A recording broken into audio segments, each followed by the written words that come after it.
Mari kita lihat firman Tuhan masih minggu yang lalu. Jangan cepat-cepat dulu meninggalkan momen berharga di mana hari Pentakosta yang sangat saudara-saudara terkenal dan menjadi pondasi gereja ya di sepanjang zaman, yaitu turunnya Roh Kudus.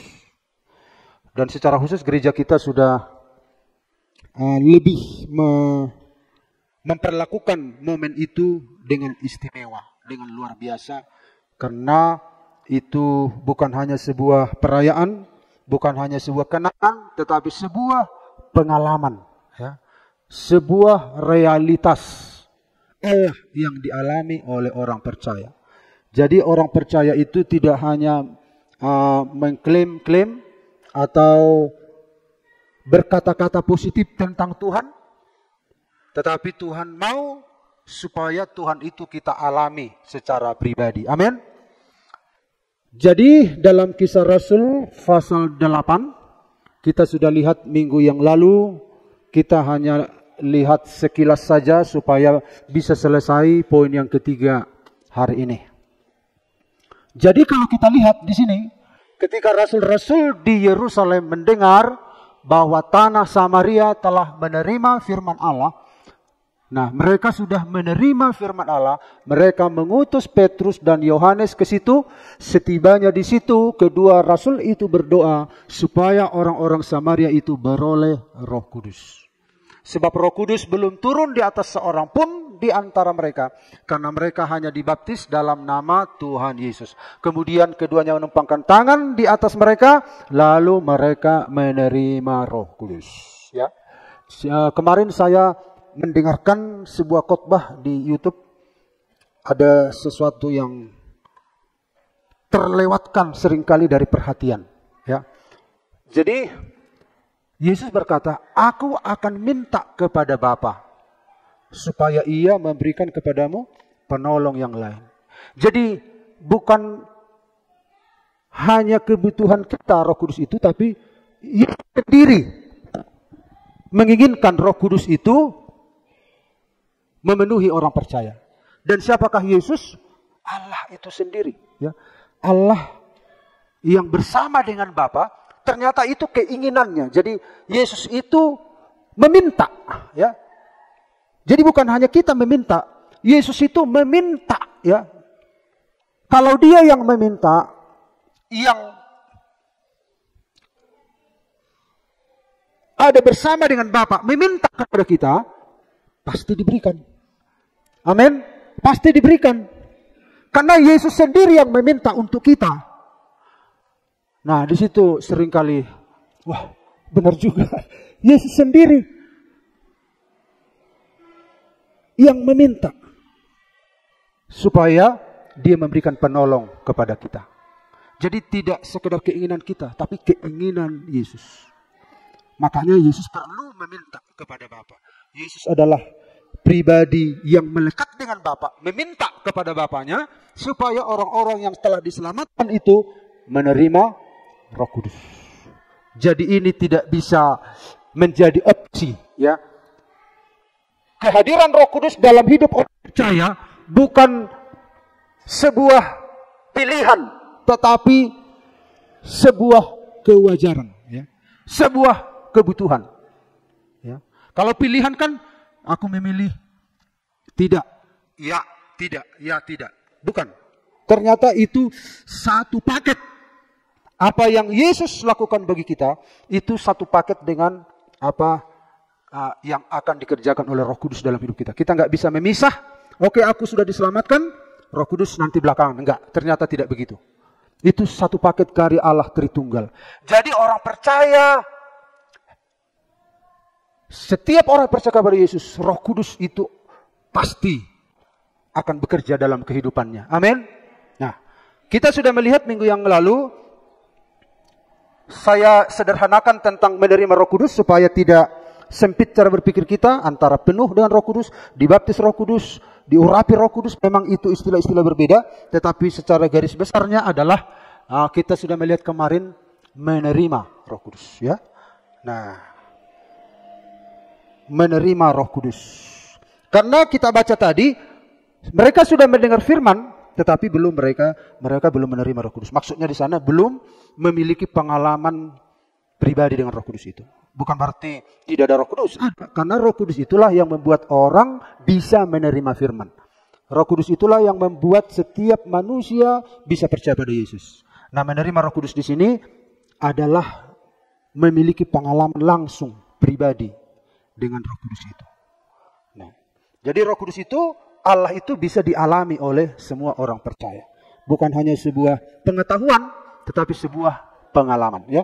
Nah,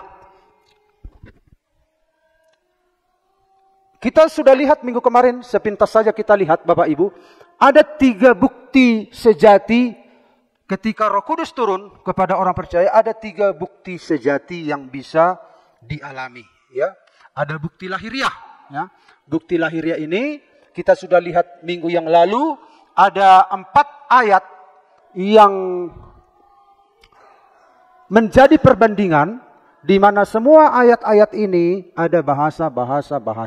Nah, orang mempersoalkan ini, ada bahasa lain, ada bahasa roh. Nah, tapi bagi kita tidak susah untuk menyimpulkan ini, karena ini adalah bahasa yang dimengerti oleh orang-orang pada waktu itu, tetapi bagi kita memang dimengerti, tetapi karena itu bersamaan dengan karunia, ya, bersamaan bekerjanya dengan karunia menafsirkan bahasa roh. Mereka susah untuk memahami, mereka susah untuk menyimpulkan pemahaman demikian. Karena apa?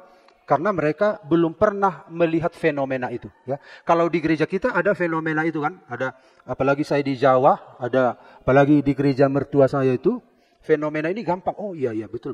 Jadi untuk menyimpulkan ini tidak susah. Sama dengan ini, hanya bedanya di sini adalah karunia roh, karunia bahasa roh itu langsung bersamaan dengan tanda. Ya.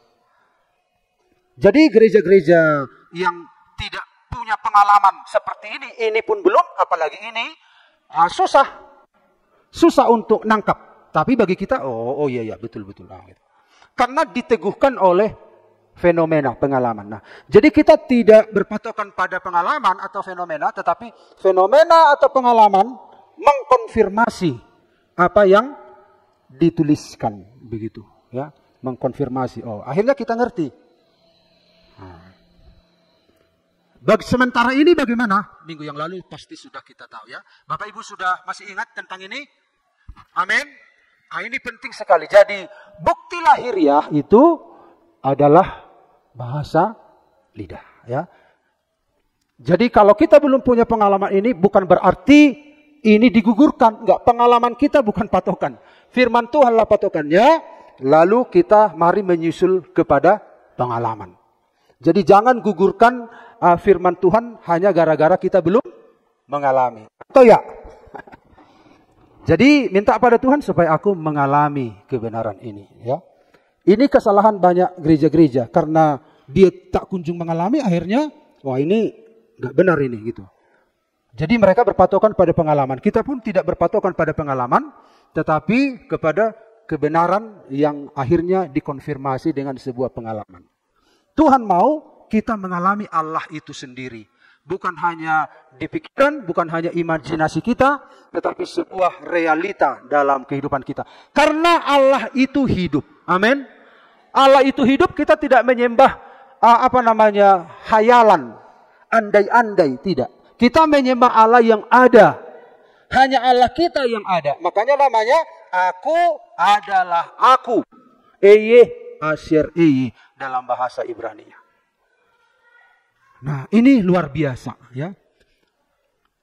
Nah, bagaimana supaya kita bisa tetap segar, tetap konsisten seumur hidup kita bisa mengalami ini? Waktu 2:10 malam saya sudah singgung sedikit bagaimana cara kerja otak manusia ya. Otak manusia itu terdiri dari 2 bagian, otak kiri, otak kanan ya. Kalau otak kiri itu bahasa, analisa, logika, angka, rasionalitas, objektivitas, realistis, detail. Kalau otak kanan, seni, gambar, kreativitas, konseptual, berfantasi, imajinasi, intuisi, emosi. Rasul Paulus berkata dalam 1 Korintus pasal 14, sebab jika aku berdoa dengan bahasa roh, maka rohkulah yang berdoa, tetapi akal budiku tidak turut berdoa. Akal budi di sini adalah pikiran. Ya. Pikiran di bagian mana yang tidak turut berdoa itu? Pikiran yang di sini. Sementara Tuhan memakai jalur pikiran yang ini. Kalau ini kan bahasa roh itu kan tidak punya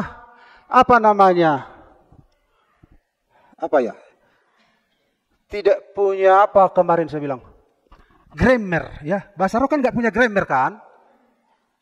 Ini kalau misalnya la katanya, ini kan protes, ya kan? Ya atau ya? Mana dianalisa logikanya, rasional, nggak rasional bahasa itu. Makanya Tuhan berkata, Rasul Paulus berkata, jika aku berdoa dengan bahasa roh, rohkulah yang berdoa. Akal budiku tidak turut. Ini divakumkan, ini yang diaktifkan. Karena ini sifatnya itu apa Bapak Ibu? Sebuah gambaran, kreativitas, konsep, imajinasi, intuisi ini diaktifkan. Makanya bahasa roh itu ketika Roh Kudus ingin bekerja, bukan berarti pikiran kita itu vakum mutlak. Di bagian ini yang divakumkan, di bagian ini menjadi saluran. Jadi supaya Bapak Ibu leluasa bekerja Roh Kudus itu dalam hidup saudara, ini yang harus diaktifkan. Sementara ini seringkali protes, apa ini? Apa ini? Tohonun? Baru. Gak ada kosakatanya, gak ada apanya. Dari sinilah bekerjanya iman. Iman itu bekerjanya di sini, Bapak Ibu. Makanya orang-orang yang seringkali memakai ini, padahal Roh Kudus sudah dia rasakan, Roh Kudus sudah bekerja. Tetapi dia didominasi oleh ini, dia nggak berani menggunakan saluran ini, maka dia tak kunjung mengalami realita ini.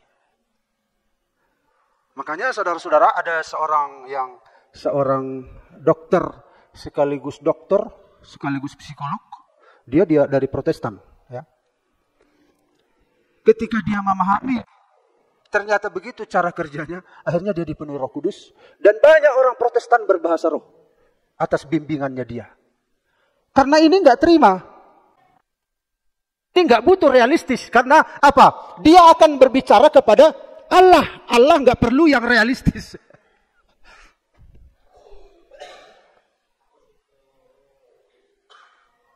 Bukan berarti saudara-saudara orang yang berbahasa roh itu orang yang tidak punya logika, enggak. Tetapi di nonaktifkan. Ya. Jadi ketika aku berdoa dalam bahasa roh, maka rohkulah yang berdoa, tetapi akal budiku, pikiranku. Pikiran yang di bagian menganalisa, rasional, realistis, detail-detail. Sementara ini nggak perlu detail-detail. Yang penting ketika dia mengalir begitu, Tuhan itu langsung menyambut. Nah, makanya Bapak Ibu, ini adalah anugerah yang luar biasa yang Tuhan berikan kepada manusia. Karena manusia itu sudah terjebak di apa? Di alam natural ini, alam analisa ini, alam logika ini, alam angka-angka ini. Kita masuk ke dimensi yang berbeda dari yang ada sekarang. Makanya saudara-saudara, siapa namanya? Jack Hayford, pendiri gereja Pentekostas di dunia itu, Foursquare, ya. Dialah pencipta lagu mulia sembah Raja mulia. Nah, dia mengatakan bahwa ini adalah sebuah anugerah yang sangat indah yang pernah Tuhan berikan kepada seorang manusia bisa langsung berkomunikasi dengan Allah. Karena itu anak-anak Tuhan, jangan sampai ini lenyap dari gereja. Setan ingin menggunakan ini semua untuk menghancurkan iman. menghancurkan spiritualitas kita. Karena itu anak Tuhan, biarlah kuasa Roh Kudus terus bekerja. Berapa lama kita merindukan ini? Seumur hidup kita. Amin. Yesus yang minta kepada Bapa. Nah. Kemudian yang berikut. Yang kedua. Selain bukti lahiriah, ada bukti karakter. Yaitu buah roh. Berarti kalau buah roh berarti hasil dari roh. Nah, bagaimana supaya ini ada hasilnya? Mari kita lihat dulu, kita harus bereskan dulu di bagian mana roh ini bekerja sehingga dia berhasil mengeluarkan buah. Kita nggak bisa menghasilkan buah kalau kita tidak tahu di mana letak roh ini bekerja dalam hidup kita. Nah, kalau kita lihat pohon ini, Bapak Ibu, apa arti karakter itu? Karakter itu artinya adalah sinonimnya itu sifat dasar. Yang berikut watak, yang berikut tabiat, yang berikut kodrat. Makanya disebut nanti dalam perjanjian baru kita mendapat kodrat ilahi. Nah, di sini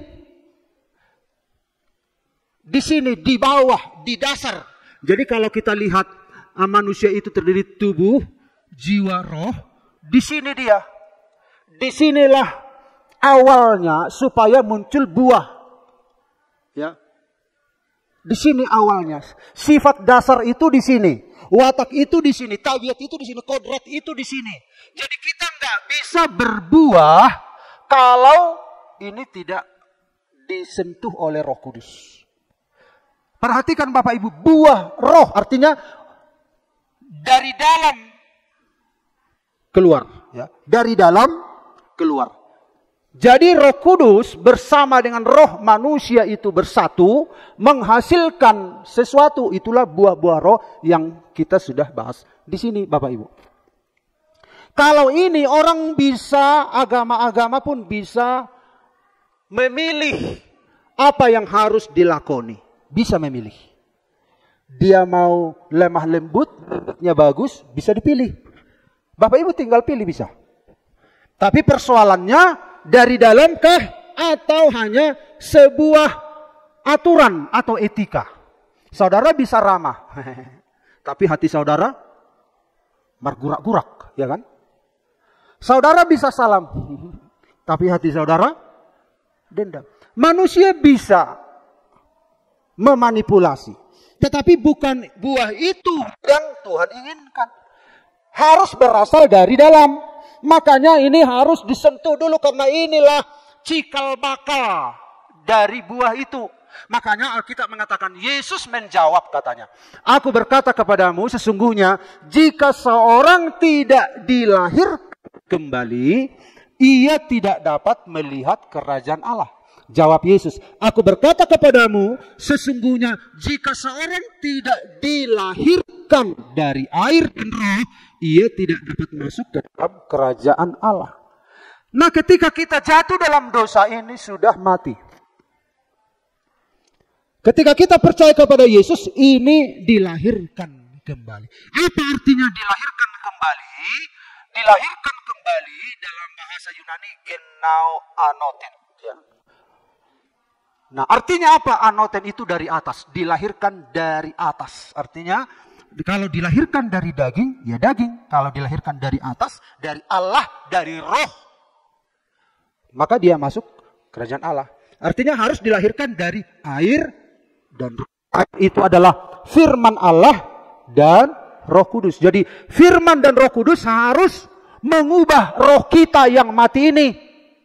Ini harus ditransformasi. Disinilah Roh Kudus bekerja supaya kita berbuah. Makanya disebut bukti karakter itu adalah buah roh. Ini yang di dalam ini harus dibuktikan keluar. Bukan bukti-bukti yang kita dapatkan di dunia, bukan, tetapi dari dalam. Nah, kemudian kata lahir itu genao. Dari kata genao itu ada istilah gen. Unit pewarisan sifat yang terkandung dalam DNA. Dari kata gen itu ada genetik, yaitu berhubungan dengan sifat atau keturunan. Jadi ketika roh kita dilahirkan kembali oleh firman Roh Kudus, roh kita yang mati itu ditransformasi. Dilahirkan kembali, kita mendapat gen yang baru. Roh Kudus mewariskan genetik yang baru bagi kita. Supaya apa? Supaya bisa menghasilkan buah dari roh. Selama ini kan yang kita buahkan apa? Hanya moral standar dunia. Asih menurut standar dunia. Kalamah lembutan menurut standar dunia. Itu semua bisa dimanipulasi. Bapak Ibu, kalau kita lihat agama-agama di luar Kristen bisa kadang jauh lebih unggul dari sisi etika dibanding orang Kristen. Tetapi itu didapatkan dari dunia ini. Makanya saudara-saudara, pertobatan yang mendatangkan pengampunan dosa adalah metanoia, pikiran yang kembali kepada Allah. Bukan perubahan perilaku saja. Karena kalau perubahan perilaku belum tentu itu berasal dari dalam. Tuhan ingin memperbaiki gen yang rusak dalam hidup kita. Tuhan tanamkan gen yang baru. Makanya kelahiran kembali. Kelahiran dari atas. Kalau tidak dilahirkan dari atas. Kalau tidak dilahirkan dari firman dan roh. Ini tidak disentuh. Maka kita nggak bisa masuk ke dalam kerajaan Allah. Etika manusia tidak memenuhi untuk berkenan di hadapan Allah.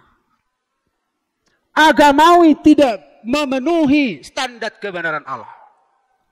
Harus mengalami perubahan. Makanya saudara-saudara, Tuhan mau setiap orang percaya mengalami Allah itu sendiri. Sehingga Roh Kuduslah yang bekerja memunculkan buah dalam hidup kita. Walaupun terkesan belum sempurna, tetapi yang penting berasal dari pembaharuan dari dalam ini. Amin. Bukan hanya sebuah tingkah laku yang telah terkondisi di dalam sebuah rumah tangga. Terkondisi di dalam sebuah masyarakat. Karena Alkitab mengatakan semua orang telah berdosa dan telah kehilangan kemuliaan Allah. Manusia telah rusak.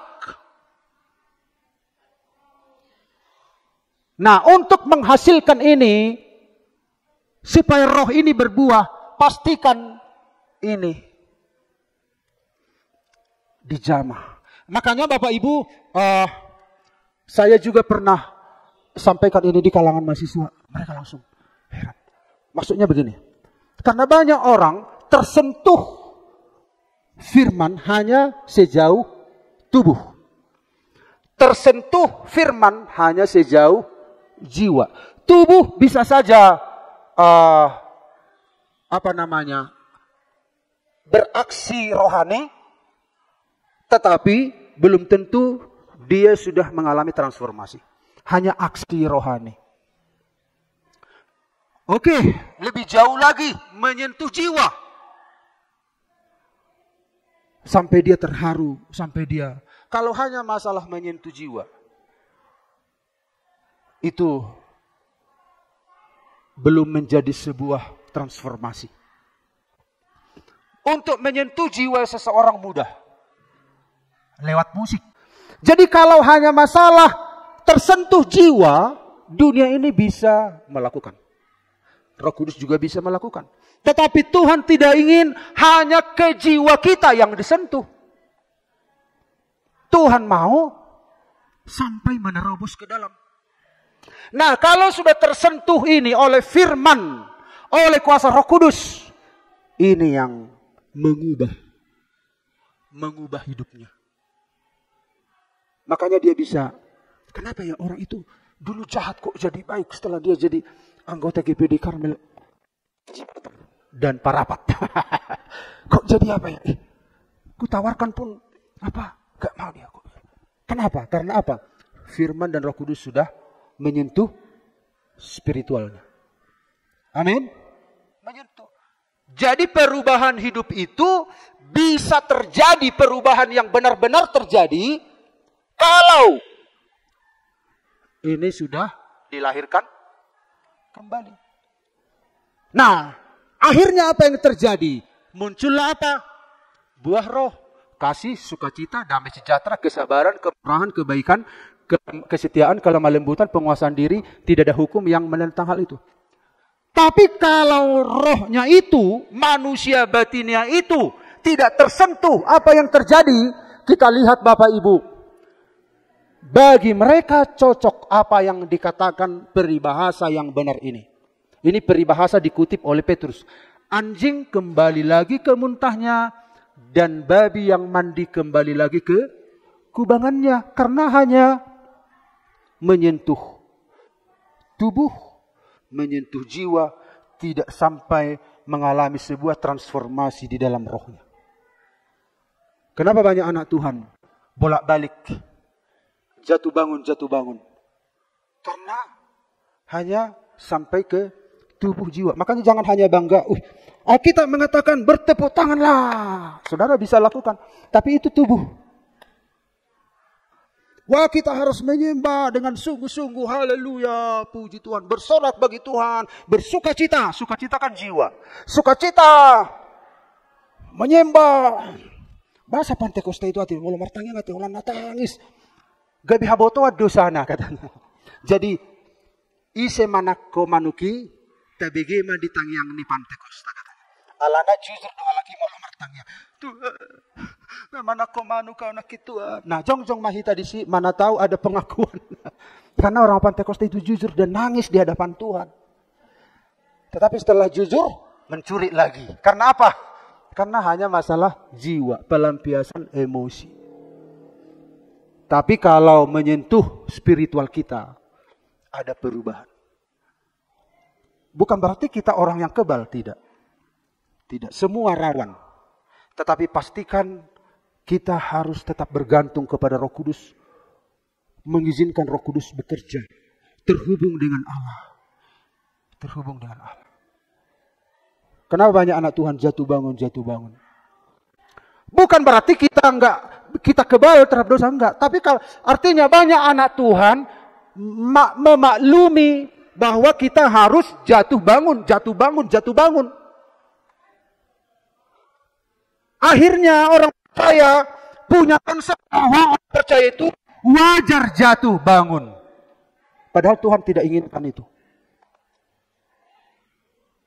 Biasanya orang jatuh bangun, sedikit-sedikit jatuh, sedikit-sedikit bangun, sedikit-sedikit jatuh.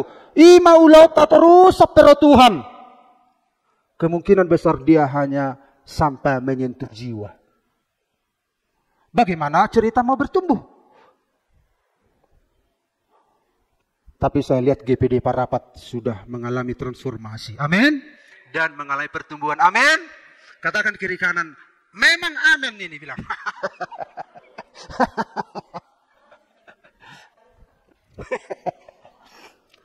Tetapi bukan kita, Tuhan bersama dengan kita. Amin. Bersama dengan Tuhan. Sebab jika kamu hidup menurut daging, artinya menurut pola dunia tadi, menurut standar dunia tadi, kamu akan mati. Tetapi jika oleh roh yaitu Roh Kudus yang bekerja dari dalam, kamu mematikan ya perbuatan tubuhmu, kamu akan hidup. Artinya kehidupan orang percaya harus bersumber dari hubungan dengan Tuhan. Walaupun kadang ada gagal-gagalnya, tetapi yang jelas, Tuhan, aku mau hidup seturut kehendak-Mu. Kalau pola dunia ini banyak, Bapak Ibu. Pola-pola itu banyak. Bagaimana mereka kasih, bagaimana mereka bersukacita, walaupun dalam dosa bisa bersukacita. Bagaimana mereka memberi, jangan tanya. Ini sekarang orang-orang kaya lepas dari agama apapun, membangun rumah-rumah ibadah, Bapak Ibu. Masalah kebaikan, masalah kemurahan, masalah memberi. Jadi bisa dimanipulasi, buah bara itu bisa dimanipulasi, Lur. Tapi Tuhan mau pastikan bahwa itu bersumber dari proses yang Tuhan sedang kerjakan dari dalam hidup kita. Amin, Bapak Ibu. Kita sabar bukan karena kita sudah loyo. Kan beda kan? Kenapa kau sabar? Padahal udah dilutuki ulum. Wama benon ngagale-gale iba. Tiki margogo iba na julu. Bahuwa tukon dulu nih. Berarti dia itu sabar karena apa? ngagalek. Beda dengan dia sabar karena ada buah roh, ada roh kesabaran. Memang mau lu pikirin yan. Mergo udah piau nian. Mergulat kami satu-satu. Balu udah piau mana? Alay. Alan itu dini Tuhani naeng karet naung karejo. Di bagasan pusu-pusu ku. Dek sohwalo.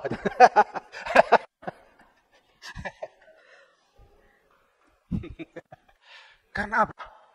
Itu kesabaran bersumber dari dalam. Tapi kadang ada anak Tuhan kan, Tuhan mergati-gati mah. Siap bagas kadang, siap luar kadang. Alana walau pai mahu siap bagas berproses dope. Walau siap luar, siap daging ya aset terselesai. Tapi kita mau belajar dari dalam. Amin. Menyalipkan daging. Ya. Yang terakhir. Bukti yang pertama tadi ada bahasa lidah. Bapak Ibu pertahankan itu. Pelihara hubungan dengan Tuhan supaya itu bisa terjalin. Soalnya kalau nggak ada hubungan dengan Tuhan, nggak bisa itu terjadi. Nggak bisa. Bisa nanti ngarang-ngarang. Makanya ada orang, ada kursus bahasa roh kan, itu sesat. Belajar bahasa roh, sesat. Makanya seperti yang saya bilang kemarin itu, saya tidak setuju kalau pas rekaman Kristen itu tahu-tahu ada bahasa roh, saya nggak setuju. Tapi kalau dalam ibadah itu tahu-tahu terekam, nggak masalah. Tapi kalau dalam khusus rekaman, tahu-tahu bahasa roh, saya tidak pas menurut saya. Karena apa? Seolah-olah bahasa roh itu bahasa yang harus dipamerkan. Dan akhirnya kalau nanti diperlambat nanti bahasa rohnya gimana? Akhirnya ditiru-tiru. Enggak. Kalau bisa yang bahasa roh janganlah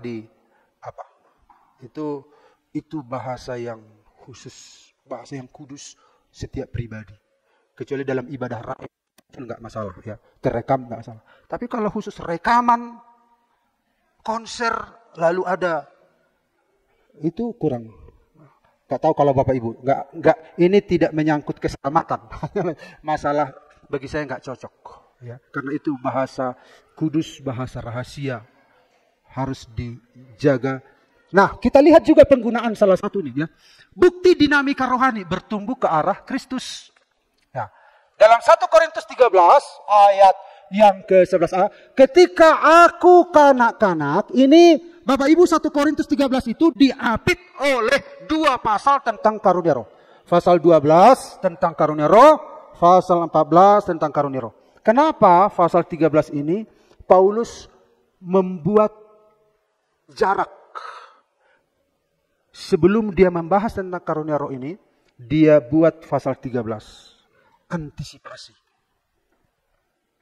Nah, pasal 13 berkata, ketika aku kanak-kanak, aku berkata seperti kanak-kanak. Aku merasa seperti kanak-kanak, aku berpikir seperti kanak-kanak. Artinya setelah kita dilahirkan kembali, maka kita harus mempunyai progres dalam hidup kita ya. Nah, dia bertumbuh, kemudian bertumbuh dan terus bertumbuh.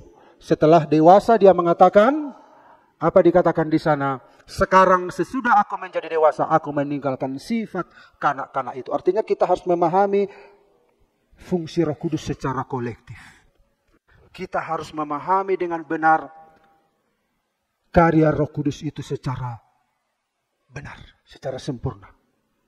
Makanya kita Pentakosta Karismatik nggak boleh berat sebelah. Tetapi secara sempurna. Kebenaran itu kita pahami dengan sempurna. Ada orang yang hanya kerjanya, dipikir Roh Kudus itu hanya itu kerjanya. Yaitu membuat orang berbahasa roh. Kemudian, biasanya kalau di zaman dulu, wah, aku jadi penuh Roh Kudus. Aku bisa ke gereja ini. Aku mau membangkitkan mereka. Akhirnya dia menjadi jemaat yang mondar-mandir. Hanya pamer dengan apa? Kuasa Roh Kudus. Karena orang lain harus melihat manifestasi Roh Kudus dalam hidupnya. Dia membanggakannya. Akhirnya dia tidak konsisten bertumbuh dalam sebuah gereja. Bapak Ibu mengerti yang saya maksud? Karena apa? Dia pikir hanya satu bagian kecil. Kita harus memahami Roh Kudus itu bekerja secara kolektif. pekerjaan Tritunggal secara kolektif. Sehingga gereja kita itu sehat bertumbuh. Yang satu dilakukan, yang lain jangan diabaikan. Tetapi semuanya itu bekerja bersama-sama. Bekerja bersama-sama seperti sel-sel dalam tubuh kita yang bekerja bersama-sama, ambil bagian di dalam tubuh Kristus. Sehingga kita menjadi gereja yang disempurnakan. Amin. Nah, yang bagian-bagian terakhir ini, udah mau habis Bapak Ibu ya. Nah, kita melihat pohon ini dimasukkan ke dalam sebuah kotak kubus. Nah, kenapa pohon ini miring ke arah cahaya? Karena memang setiap pohon selalu mencari cahaya. Apa artinya? Pohon ini melambangkan orang percaya. Orang percaya harus selalu terhubung dengan Kristus. Orang percaya harus selalu mencari Tuhan. Orang percaya harus bertumbuh ke arah Kristus. Bukan ke arah yang lain. Kristuslah menjadi titik pertumbuhan kita. Amin. Bukan yang lain, bukan pendeta, bukan si A, si B, si C, bukan. Kristus. Dan Roh Kudus menolong orang untuk bertumbuh serupa seperti Kristus. Setiap jemaat yang tidak Kristus arah pertumbuhannya, nanti dia akan, saudara-saudara, stagnan. Dia akan stagnan karena nggak punya arah. Jadi kalau doa 10 malam terbakar begitu, sound apiri, ibu tamu apiri, galak, dungi, mitop, hatop, itu apiri. Nggak tahu apa tugas Roh Kudus itu. Roh Kudus itu mengarahkan kita kepada Kristus.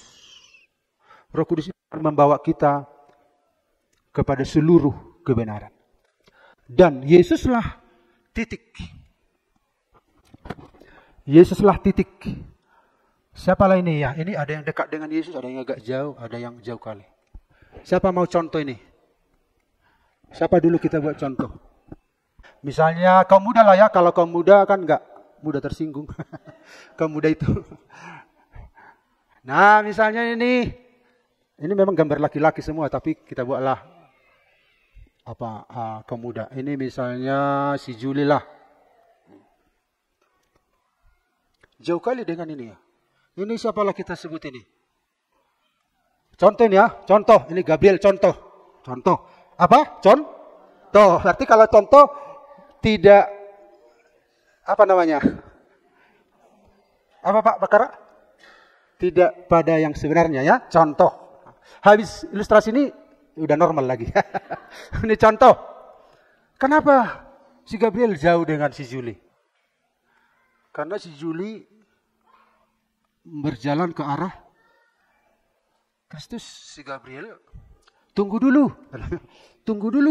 Nah, akhirnya berjauhan nih. Coba nah kita pun akan berjauhan kalau tidak bersama-sama berjalan ke sebuah titik. Coba kalau ini. Kemudian ini kan kita berjauhan. Kalau kita menuju ke satu titik, Bapak Ibu, maka yang terjadi apa? Kita makin apa? Makin dekat kan? Yesusnya titiknya, tapi kitanya makin dekat. Kalau berjalan bersama-sama. Kalau kita semakin dekat dengan Tuhan, masing-masing dekat dengan Tuhan, antar kita pun makin dekat. Tapi kenapa kita makin jauh? Kenapa? Karena tidak berjalan bersama-sama. Kalau berjalan bersama-sama, menuju kepada sebuah titik, bertumbuh ke arah Kristus bersama-sama, seluruh jemaat GBD Parapat, tanpa kita sadari kita makin dekat.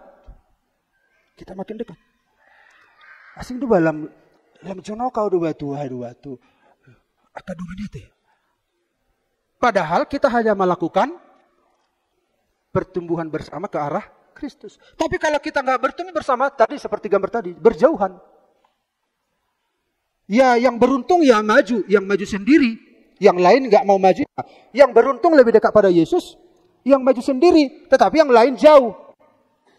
Tuhan mau bukan hanya kita dekat dengan Kristus, tetapi usaha kita dekat bersama dengan Kristus itu akan membuat kita semakin dekat dengan sesama kita. Amin. Amin. Karena itu biarlah kita bertumbuh ke arah Kristus supaya antar kita pun semakin dekat. Amin.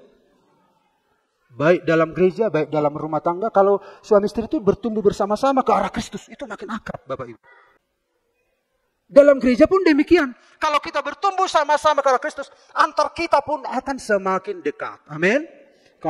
Jadi kalau ada merasa masih jauh, dekatkan. Fokus kepada Kristus. Supaya makin dekat dengan sesama orang percaya. Itu bukti dinamika rohani. Itulah pekerjaan Roh Kudus secara sempurna dalam gereja Tuhan. Karena gereja itu adalah eklesia. Dipanggil keluar.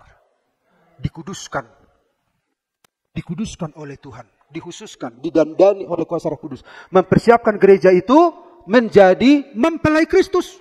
Bapak Ibu lihat apa yang ada di Timur Tengah itu. Saya bandingkan, ini negara kecil Israel, negara besar Iran. Waktu saya lihat itu petanya perbandingan, saya ketawa-ketawa. Berani-berani kali Israel menyerang sana ya. Di Israel itu sedang melawan Hamas, melawan Houthi di selatan, melawan Hizbullah di utara, melawan Iran lagi di sana. Tetapi mereka bisa memanage semua keadaan itu, sementara rakyatnya makmur. Artinya saudara-saudara, semua bangsa-bangsa sedang tertuju ke sana. Ini udah serang-serangan sekarang dari Iran. Artinya adalah Israel itu adalah jam dunia.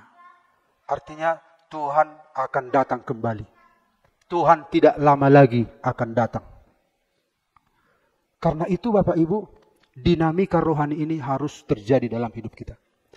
Makanya Roh Kudus diminta oleh Yesus turun atas orang percaya. Supaya apa? Orang percaya itu segera hidup seperti dia. Hidup seperti dia. Roh Kudus mendandani kita. Makanya ada nyanyian. Namar bajuni Sion, hakana badiyai. Orwani Tuhan Yesus imahurianai. Jadi dia sedang mendandani gereja itu, menyempurnakan gereja itu, sementara menunggu kedatangan Yesus yang kedua kali. Amin Bapak Ibu. Demikianlah renungan. Mari kita terus saudara-saudara terhubung dengan Tuhan. Tuhan sangat mengasihi kita.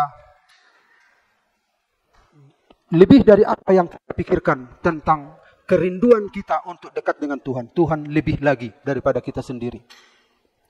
Tuhan sudah memperjuangkan kita di kayu salib. Dia memberikan kuasa Roh Kudusnya. Dia ingin mengubah kodrat kita. Kodrat ilahi. Sehingga kita bisa masuk ke dalam kerajaan Allah. Haleluya.